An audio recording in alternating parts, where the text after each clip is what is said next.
Got a real quick one here for you today. Just finishing up this imitation Greco Les Paul, and I did some finishing work on it, which you can see in a previous video. And today I'm just going to do the finishing touches, which is sort of shining up the pickups and the hardware. It's a very easy thing to do and takes less than 5 minutes with some pretty basic supplies. I'm Dave with Stringing Together, and let's dive in.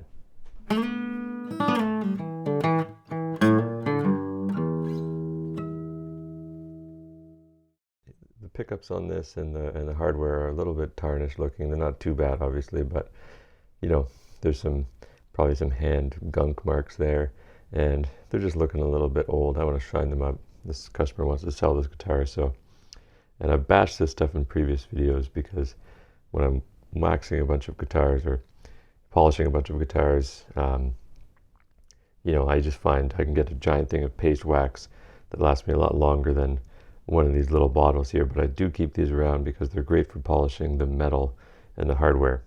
Now, I just got the strings off here, and you may look at this and think that's a bad idea, but I've just taken off the middle strings here and putting lots of slack in there so there's no kink, and you got this nice round post in these Les Pauls, so don't bite my head off about it. Okay, so you don't want to just spray the stuff on there, obviously, because that's going to let it run down into your electronics. So you want to spray it on top of a cloth,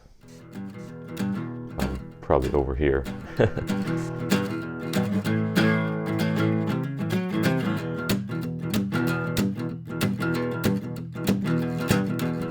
On this finger gunk here. These old cards, credit cards, library cards, whatever, gift cards, they kind of come in handy for a lot of different things.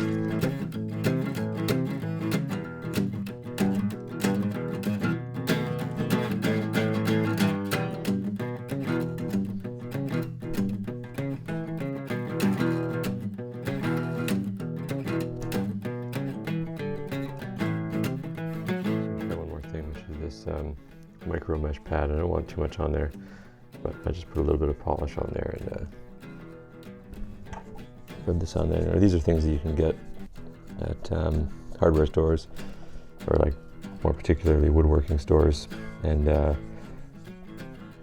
it's basically like a really super fine grit of sandpaper, so it almost feels more like leather. But if you don't want to buy one of these, you can also buy just a nail buffer. Make sure it's a buffer, not a sander, obviously.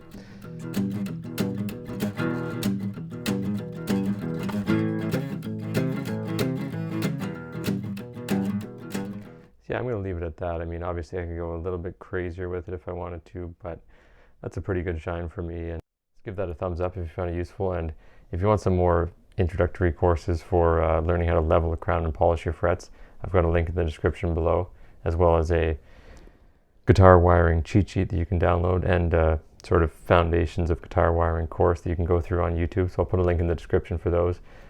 You can go ahead and dive into those if that's what you're interested in. I'm currently working on an upgrade, trying to get my technological skills involved in trying to get the technological aspects of it negotiated so that I can have basically a video course that's step by step, and you can navigate through it with clickable links. And it's going to be like an easy to understand step-by-step course, so stay tuned for that. And that's all for now, and yeah, I'll see you next week.